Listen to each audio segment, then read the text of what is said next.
तो एफआईआर हो गई है, तो 302 की है। अभी कुछ बच्ची का पोस्टमार्टम हुआ है, कल कल रात को हुआ है बच्ची का पोस्टमार्टम। छोटी सी बच्ची थी बेचारी। 24 घंटे के बाद एफआईआर हुई है, उसके बाद पुलिस आई है। फिर उसका वजह वही थी जो मतलब कि शादी करना चाहते थे, वजह वही थी।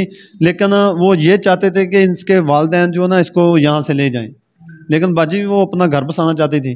वो टोटल जो फैमिली वाले थे, उसका देवर था, ससुर था, सारे चाहते थे कि ये घर से चली जाए। मेज़बान उमर अली। नादरीन, थाना मंडी समान वाला का ऐसा दिल खराश वाक़या, शोहर ने अपनी बीवी के ऊपर इस कदर तशद्दुद किया कि जो बच्चा था, बीवी हामला थी, जो बच्चा था वो पेट के अंदर ज़ख्मी है।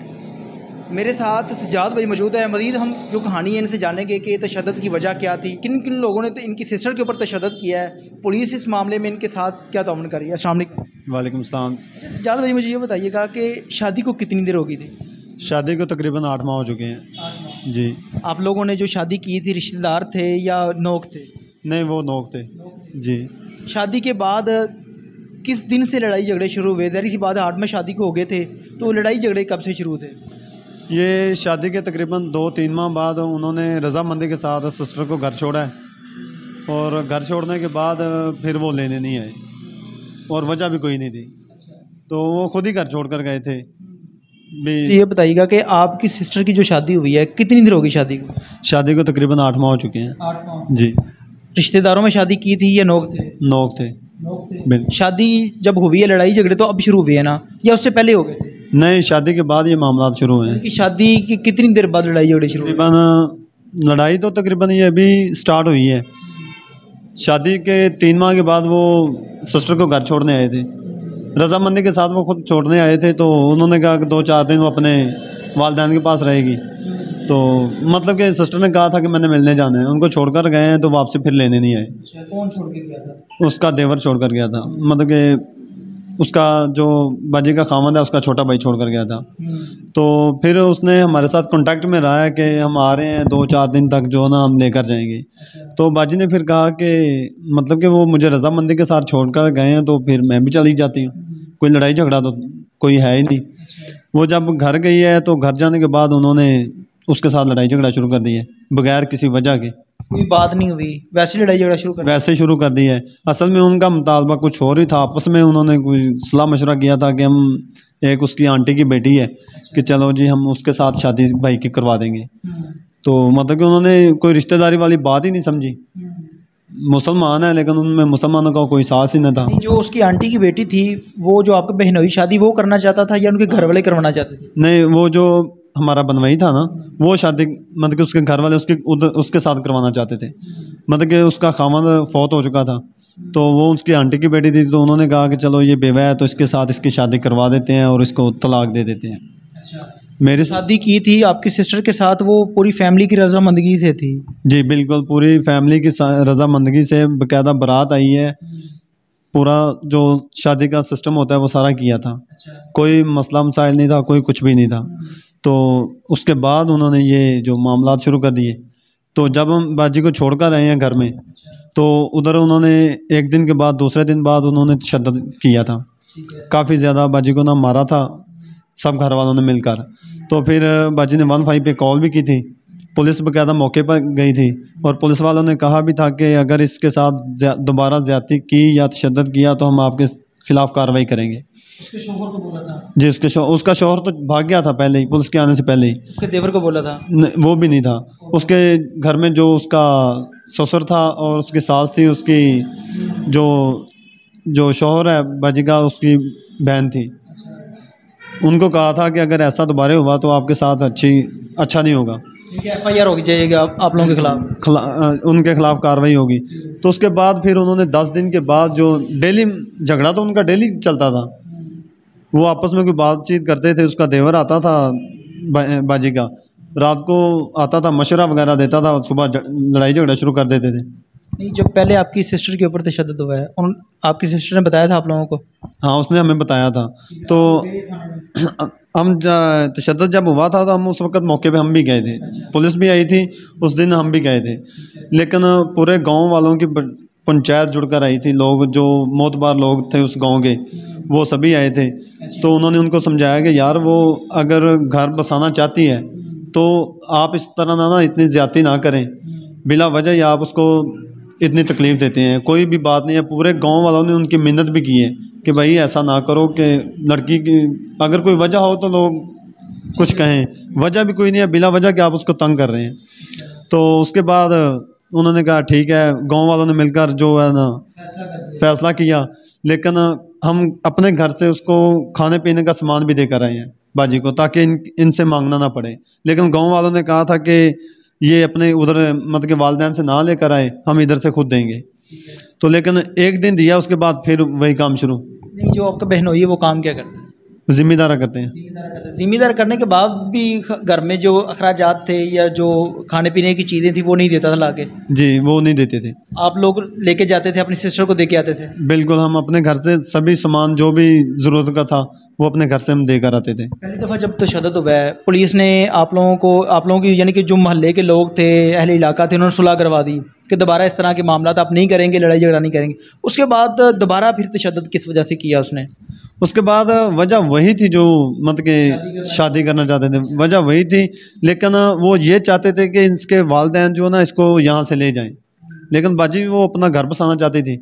वो टोटल जो फैमिली वाले थे, उसका देवर था, ससुर था, सारे चाहते थे कि ये घर से चली जाए। हाँ, वो सभी चाहते थे। तो वो सभी चाहते थे कि ये घर से निकले ताकि हम दूसरी शादी की तैयारी करें।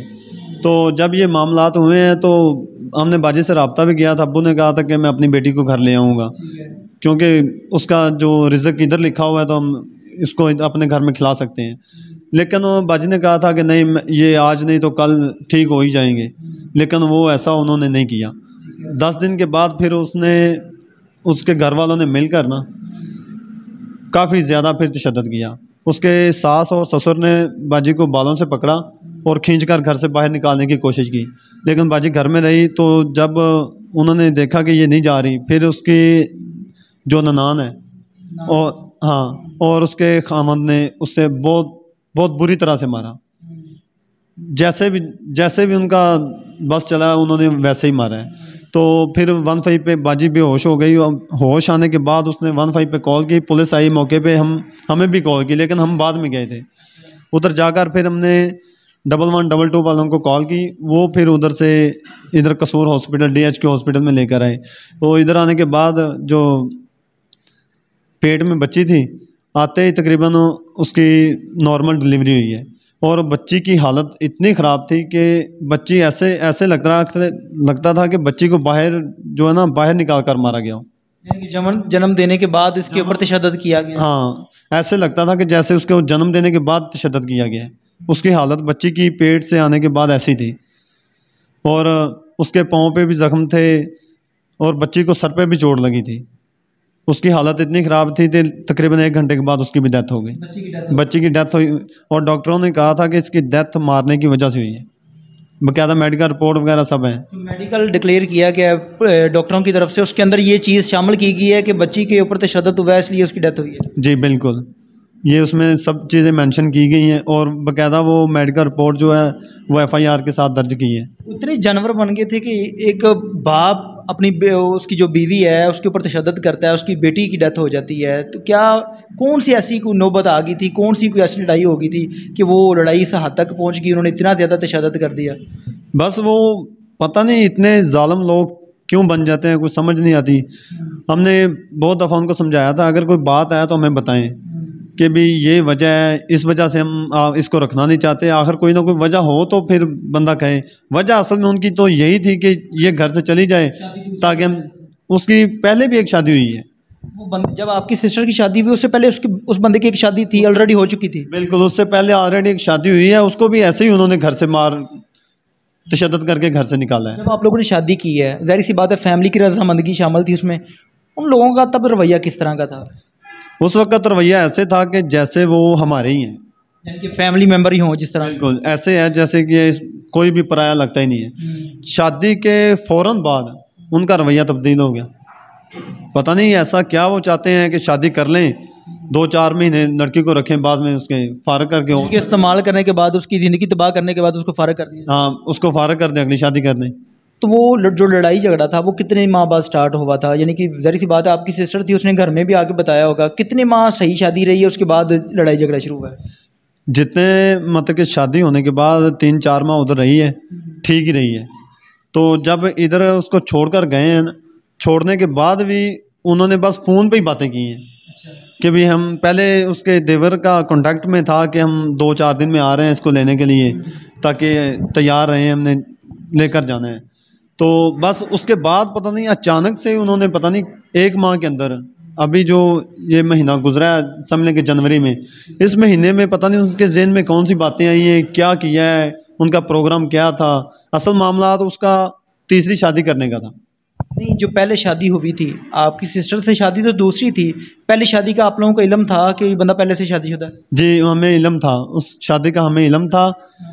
तो हमें ये भी पता था कि वो लड़की नहीं है, उसको तलाक दी है इन्होंने, वो नहीं है। नहीं, आप लोगों ने वजह नहीं जानी थी कि किस वजह से उसको डिवोर्स हुई है? हमने इनसे घर वालों से पूछा था, इन्होंने कहा था कि वो लड़की ठीक नहीं थी, मतलब कि उसका चाल चलन ठीक नहीं था, इस वजह से हमने उसको घर से। गलत थी वो इनके बकौल? बिल्कुल, इनके बकौल वो गलत थी। लेकिन हमने जिनसे भी पूछा था उन्होंने हमें पहले तो ठीक ही कहा है। पहले पता नहीं जिनसे पूछा था वो इनके रिश्तेदार थे, उनसे पूछा, उन्होंने कहा ठीक है। अब सारे गांव वाले कहते हैं कि ये इतने जालिम लोग हैं, आपको किसी ने बताया नहीं था शादी के पहले? गांव में से आप लोगों ने पता नहीं किया था कि इनके क्या मामला हैं, कि रवैया किस तरह का है, किस तरह के ये लोग हैं? 1-2 लोगों से पूछा था, वो इनके रिश्तेदार थे, उन्होंने कहा था कि ये ठीक हैं। लेकिन जब ये मामला हुआ है तब सारे गांव वाले कहते हैं कि यार ये गलत लोग थे, आप लोगों को किसी ने बताया नहीं था, और ये इस तरह के लोग हैं, आपने रिश्ता देने से पहले किसी से पूछा नहीं, ये वो। बाद में सभी बातें कर रहे थे। लेकिन जब FIR हुई है, इनके गांव वालों ने साथ मिलकर FIR करवाई है। इनके गांव के जो भी मोतबार लोग थे वो आए थे पहले सुलह के लिए कि चलें आप सुलह कर लें जैसे कहेंगे। फिर उन्हीं मोतबार लोगों ने हमें भी कहा था कि ये लोग गलत हैं, तो वो उन्होंने खुद SHO साहब को जाकर खुद कहा है कि या सर इनका जो भी है ना FIR करें कि वो ये सच्चे लोग हैं, वो झूठे हैं। नहीं, मुझे ये बताइएगा कि आपने FIR अभी यानी कि पुलिस ने FIR कर दी है उनके खिलाफ, बच्ची की डेथ होगी, ये एप्लीकेशन दी है, एप्लीकेशन तो आप लोगों की तरफ से दी गई थी, फिर उसके बाद उसके ऊपर FIR हुई है, तो FIR के ऊपर जो दफ़ात लगाई गई हैं कौन सी है? 302 की। ज़ाहिर सी बात है बच्ची की डेथ तशद्दुद से हुई है, मेडिकल रिपोर्ट भी ये चीज़ उसके अंदर डिक्लेयर की गई है कि मेडिकल रिपोर्ट के अंदर ये बताया गया कि बच्ची की जो डेथ हुई है वो तशद्दुद से की गई है। तो जो FIR हुई है वो किस 302 की हुई है, कत्ल की हुई है, किस चीज़ की हुई है? FIR बनती तो कत्ल की है। ज़ाहिर सी बात है बच्ची पे तशद्दुद हुआ है तो उसकी डेथ हुई है, बाकायदा ये मेडिकल रिपोर्ट में सब बताया गया है, और ये बनती भी 302 ही है। तो FIR हो गई है तो 302 की है। अभी कुछ बच्ची का पोस्टमार्टम हुआ है, कल रात को हुआ है बच्ची का पोस्टमार्टम। छोटी सी बच्ची थी बेचारी, 24 घंटे के बाद FIR हुई है, उसके बाद पुलिस आई है, फिर उसका पोस्टमार्टम हुआ है। पोस्टमार्टम होने के बाद फिर रात को दफन किया है। यहाँ से 1 बजे गए हैं, रात को 2 बजे जाकर कब्रिस्तान में उसे दफना दिया था। पुलिस वाला रिएक्शन है क्या, मतलब आप लोगों के साथ ताउन कर रहे हैं या नहीं कर रहे, क्या कहते हैं पुलिस? नहीं, पुलिस वाले हमारे साथ अभी ताउन कर रहे हैं। हमने इधर आकर भी जब मतलब कि उधर से सिस्टर को इधर लेकर आए थे तब पुलिस वालों ने हमारे पीछे कोई भी कार्रवाई नहीं की थी। फिर मैंने इधर आकर 15 पे फिर कॉल की थी दोबारा। 15 पे कॉल पहले से की हुई थी आप लोगों ने तशद्दुद की, लेकिन उसके ऊपर पुलिस ने कार्रवाई नहीं की? पहले 15 पे कॉल की थी जब सिस्टर को इधर हॉस्पिटल लेकर आए हैं, लेकिन पीछे हमारे कोई भी नहीं आया था। बस किसी एक बंदे ने पूछा था इधर क्राइम ब्रांच से, शायद किसी ने कॉल की थी कि आपने 15 पे कॉल की है, तो उस वक्त हमारे पीछे कोई भी पुलिस वाला नहीं आया था। फिर हमने इधर हॉस्पिटल में आकर दोबारा 15 पे कॉल की है। फिर उधर से हनीफ ASI साहब हैं, वो मुनिस्मान वाला से, वो आए थे। इधर आकर उन्होंने कुछ भी नहीं देखा कि बच्ची पे क्या हुआ है, क्या तशद्दुद हुआ है, क्या आए हैं, बस फॉर्मेलिटी पूरी की है और आकर वापस चले गए। जी नाज़रीन, आपने सजाद की बात सुनी। मैं आप लोगों को वो तस्वीरें स्क्रीन के ऊपर तो नहीं दिखा सकता, लेकिन वो बच्ची के पेट के ऊपर, बच्ची के सर के ऊपर, पाँव के ऊपर ज़ख़म के निशान है, जो कि बच्ची इस दुनिया में भी आई नहीं है, पैदा नहीं हुई। इतना तशद्दुद किया गया है कि उस बच्ची के सर के ऊपर भी निशान है। ये स्क्रीन के ऊपर मैं आप लोगों को नहीं दिखा सकता, लेकिन इतना से दिखा सकता हूँ कि उस बच्ची के पाँव के ऊपर भी ज़ख़म के निशान है, जो कि बच्ची की अभी पैदाइश नहीं हुई। इस कदर उस बहन के ऊपर तशद्दुद किया गया। मेरी तमाम आला अफसरान से, जो स्पेशली DPO साहब से गुजारिश है कि इस वाक़े का नोटिस लेते हुए उस मुलज़म को कड़ी से कड़ी सज़ा दें, ताकि वो इस मुआशरे के लिए इबरत का निशान बने। इसके साथ ही अपने मेज़बान उमैर अली को इजाज़त दीजिए और देखते रहिए 42 TV। अल्लाह ने के बाद।